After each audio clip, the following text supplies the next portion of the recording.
Good morning all of you. फिर से मैं आज आप लोगों के बीच आया और आज की क्लास में हम लोग फिर देखेंगे एक्सप्लानेशन का नेक्स्ट पार्ट। और इसमें भी हम कुछ प्रैक्टिस करने चल रहे हैं, कुछ कुछ बातों पर हम प्रैक्टिस करेंगे। आज भी मैंने प्रोज से ही एक्सप्लानेशन लिया हुआ है और आप उस एक्सप्लानेशन को देखें और लिखने का तरीका समझें। भाई ये तो मार्क्स 4 लेके आते हैं, लेकिन 4 मार्क्स को लेना उतना ही इम्पोर्टेंट है जितना आपको कॉन्सेप्ट को समझ जाना होता है। इसलिए मैं चाहता हूं कि आप इस कॉन्सेप्ट को आप अपने दिमाग में बैठाएं कि लिखने का पैटर्न होता क्या है। 4 नंबर आपको मिल जाएंगे। अगर आप कॉन्सेप्ट को नहीं समझें तो फिर मुश्किल है। आपको किसी न किसी एक वर्ड को समझना पड़ेगा कि ये चैप्टर कौन से चैप्टर से लिया गया है। अब जैसे कुछ क्वेश्चन को मैं फिर लेके आया हूँ। आज मैं कुछ क्वेश्चन रख रहा हूँ, जैसे कुछ बातें हैं, इनको मैं लिख रहा हूँ, आप देखना। लिखा हुआ है we notice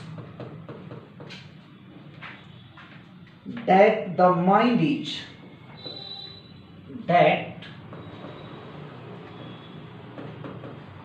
mind is a restless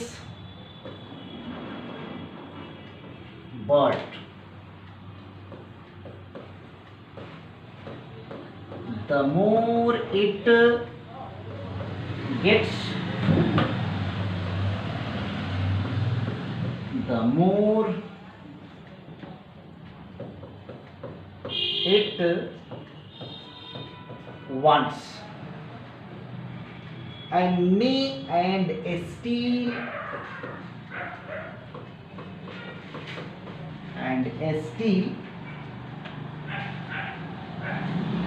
remains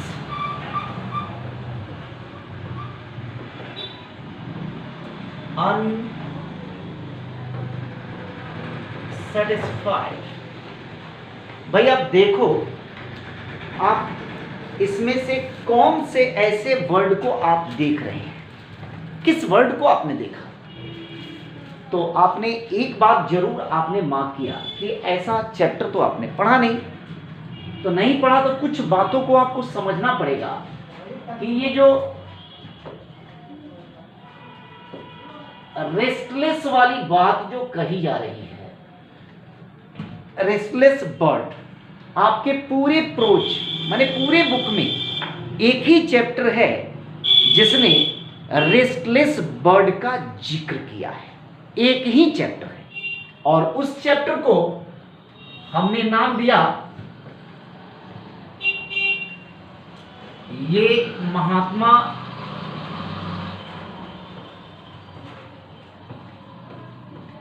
Gandhi ji के द्वारा लिखा गया चैप्टर है, जिसे आप इंडियन सिविलाइजेशन एंड कल्चर के नाम से जानते हैं। ये चैप्टर है। आपको ये भी पता है कि इस चैप्टर में बताया क्या जाता है। तो भाई इस चैप्टर में आपको 2 बातें बताई जा रही है। एक तो आपकी अपनी खूबियां जो ईस्टर्न सिविलाइजेशन की है, और एक दूसरे देशों की खूबियां जो वेस्टर्न सिविलाइजेशन। तो हमको तो 2 सिविलाइजेशन की बातें पढ़नी ही पढ़नी है। 2 सिविलाइजेशन कौन कौन सा? तो एक इंडियन सिविलाइजेशन और एक वेस्टर्न सिविलाइजेशन। बस इन 2 ही चीजों में हमें दर्शाना है इस चैप्टर में ऐसा क्या लिखा गया है। तो बताया जाता है कि we notice that, Gandhi ji कहते हैं कि हमारा जो दिमाग है वो एक बेचैन पंछी की तरह होता है। आप देख लो, एक पंछी जो है उसे सब कुछ मिलता है, सब कुछ मिला होता है, लेकिन वो करता क्या है? एक डाली से दूसरी डाली पर वो जाने की प्रयास करता रहता है। भाई क्या चाहिए उसको? ऐसा तो नहीं है कि दूसरे डाली पर जा रहा है कुछ उसको एक्स्ट्रा कुछ बातें हो जाए, नहीं, वो उसको सुकून इस पे भी मिलता है, लेकिन वो कहीं इससे ज़्यादा सुकून के चक्कर में दूसरी डाली पर जाता है और अंत में वो क्या हो जाता है, उसका शिकार हो जाता है। यानी यहाँ भी आप एक मनुष्य के दिमाग की चर्चा है कि मनुष्य का दिमाग भी एक बेचैन पंछी की तरह होता है, जितना इसको मिला होता है उतना ही यह पाना चाहता है और अंत तक इसे क्या मिलती है भाई, अनसेटिस्फैक्शन मिलती है, असंतुष्टि मिलती है। भाई इसी बात को हमें एक्सप्लेनेशन में लिख देने हैं।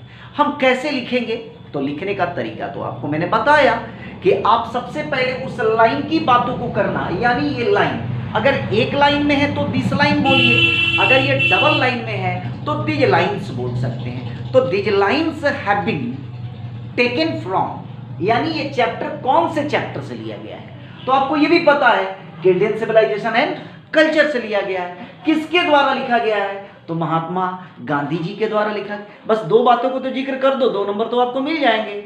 और 2 नंबर के लिए इसके ट्रांसलेट आपके दिमाग में हो, इसके भावार्थ आपके दिमाग में हो, इनके अर्थ को आप समझते हो, तो 2 नंबर आपको मिल जाएंगे। अदरवाइज अगर कुछ भी ना मिला तो 2 नंबर तो आप ले ही लोगे। जैसे हमने क्या कहा जरा देखेंगे, हम अगर यदि कुछ भी ना करें तो हम ये बातें जरूर लिख देंगे, these lines have been taken from the lesson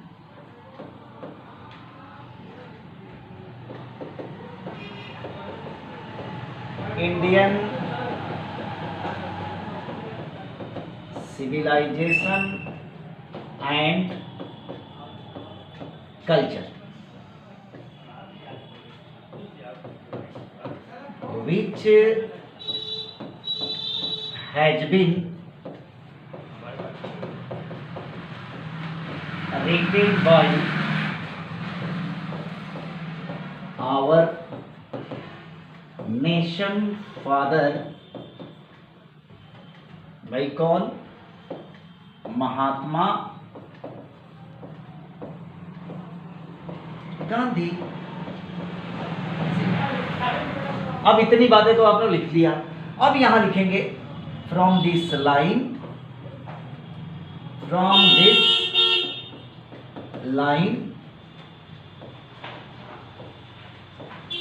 he wants to say that as the birds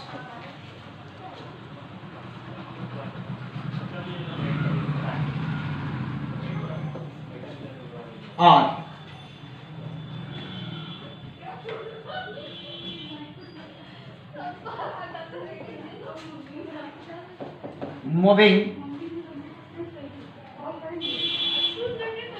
moving की जगह हम यहाँ लिख सकते हैं फ्लाइंग ना, flying one branch to another branch for the search of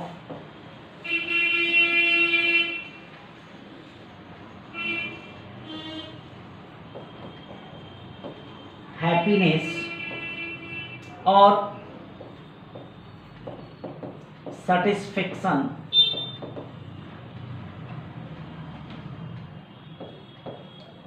just like human do for their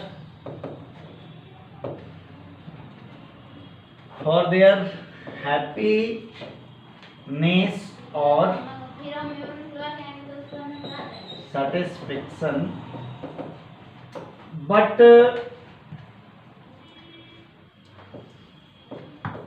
At last they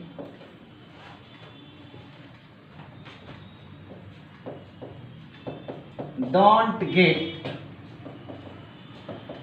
their satisfaction। यही तो है जो मैंने बोला वो आपको दे दिया भाई, यही है। इस चैप्टर में ऐसा कुछ कहा नहीं जाता है, हमें इस चैप्टर को नहीं देखना है, बल्कि हमें इस लाइन को देखने हैं कि ये लाइन में कहा क्या जा रहा है। और आप देखेंगे इस लाइन को कोई मैंने विशेष अलग ढंग से नहीं कहा, जो बातें इसमें दी गई है वही बातें मैंने इसमें डाला है। बस ये तो आपके सोच के ऊपर है कि आपको कैसे लिखने हैं। तो आप एक तरीके ऐसे ही देखते रहो और आगे का काम करते रहो। चलो तो मैं दूसरी तरफ लेके चलता हूं ना। कोई ऐसा टेक्निक है सर जो एक बार में ऐसे करे और पूरा क्लीन हो जाए? कौन सा टेक्निक? पूरा हटाना है। हाँ, सो लिखा हुआ हटाना है। हाँ हाँ, क्लियर पर जाइए, उसको ऐसे स्लाइड कर दीजिए ऐसे। हाँ। वाह, थैंक यू। तो देखेंगे कुछ मैंने एक दो क्वेश्चन को और डाला जाए।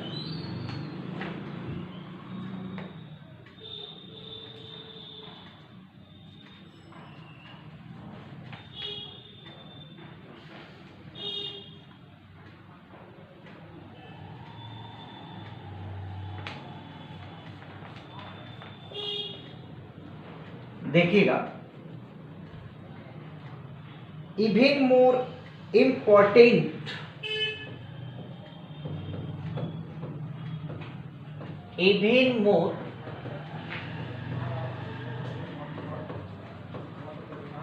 important than the domestication, than the domestication of animals,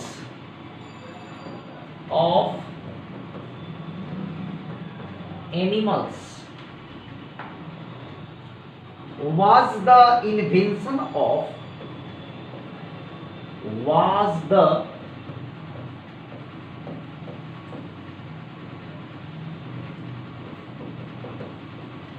invention of agriculture,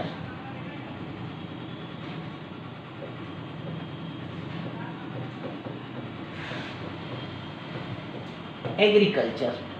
आप देखेंगे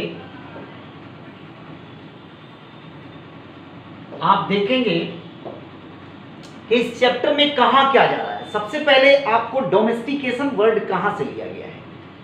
ये डोमेस्टिकेशन वर्ड जो है आपके पूरे चैप्टर में, आपके जितने भी बुक हैं, आपके बुक जो रेनबो हैं, उस रेनबो के प्रोज सेक्शन की बात करें या पोएट्री सेक्शन की बात करें, हम दोनों ही सेक्शन में अगर बात करें तो डोमेस्टिकेशन वर्ड का यूज आपको एक ही चैप्टर में बताया गया है।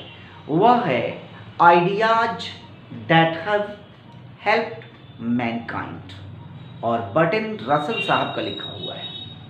इस चैप्टर में ऐसा कुछ बताया नहीं जाता है, लेकिन बहुत कुछ बताया जाता है कि जब मैनकाइंड ने अपना जीवन शुरू किया, तकरीबन वो तो पाषाण युग की बात हम पढ़े ही होंगे, आपको भी दिमाग में आ रहा होगा। तो उस समय इंसान जो होते थे उनके पहनने का भी अंदाजा सही नहीं था, खाने का अंदाजा सही नहीं था, रहने का जगह ठीक नहीं था। वो जंगलों में जैसे जानवर रहते थे, वो जानवरों के अकॉर्डिंग ही वो भी रहा करते थे। यानी कि उनका सारा का सारा गुण एक एनिमल काइंड से मिलता जुलता था। लेकिन समय के साथ साथ इंसानों ने डेवलप किया, और डेवलप किया तो उसने अपने दिमाग को डेवलप किया, और दिमाग को डेवलप किया, दिमाग के साथ साथ उसने, जब दिमाग उसको आया तो उसने पहनना शुरू किया, उसने खाना शुरू किया। खाने के बाद उन्होंने क्या देखा, तो भाई वो डोमेस्टिकेशन, पालतूकरण, माने कहने का मतलब है कि जानवरों को पालना शुरू किया। भाई कौन से सोच के लिए? तो जानवरों को पाला खेती बाड़ी के लिए, एग्रीकल्चर के उद्देश्य से। और आज भी, आज देख लो आप, जानवर तब भी, उस समय भी मनुष्य उनको अपने अकॉर्डिंग रखा करते थे और आज भी मनुष्य अपने अकॉर्डिंग ही रखते थे। यानी समय के साथ साथ इंसानों ने अपने माइंड को डेवलप किया। और आज मैनकाइंड के पास क्या नहीं है? मस्ती करने के लिए म्यूजिक है, मूवी देखते हैं, खाने के लिए एग्रीकल्चर का आविष्कार कर दिया, पहनने के लिए कपड़ों का आविष्कार कर दिया, लेकिन जानवर आज भी 10 का 10 है। यानी जानवर, एनिमल काइंड या बर्ड काइंड, किसी ने भी अपने ब्रेन का यूज, ब्रेन को डेवलप नहीं किया। उसको कल भी मनुष्य के ऊपर डिपेंडेंट रहना था और आज भी वह मनुष्य के ऊपर डिपेंडेंट ही है, यानी उसमें कोई बदलाव नहीं आया। तो भाई इस चैप्टर को भी आप कैसे लिख सकते हैं? आपके लिखने का तरीका भी कोई खास इसमें चेंज नहीं होगा। आप यूं कहोगे कि इस चीज को आप देखो भाई, डोमेस्टिकेशन किया गया एनिमल्स को, किस लिए जी? इन्वेंशन ऑफ एग्रीकल्चर के लिए। तो सबसे पहले तो इसको आप किस चैप्टर से लिया गया है उसकी बातें आप कर लिया। आइडियाज क्या भाई? दैट क्या भाई? Have helped Mankind. भाई इनके राइटर महोदय का क्या नाम है? बर्टन रसल साहब। ठीक है, ये बर्टन रसल साहब, बस उनको लिखिए और इसके ऊपर जो है आपको जितनी बातें लिखनी है वो आप लिख सकते हैं आराम से। इसी तरह तो आपको तरीके पता है।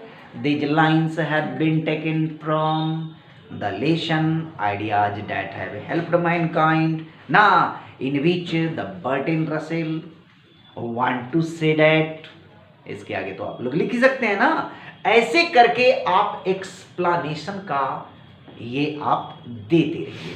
भाई देखो, ऐसे बनाने का प्रयास मैं करूं तो बहुत सारे बनाने पड़ जाएंगे ना, मुश्किल हो जाएगा। मैं कितना बनाऊंगा?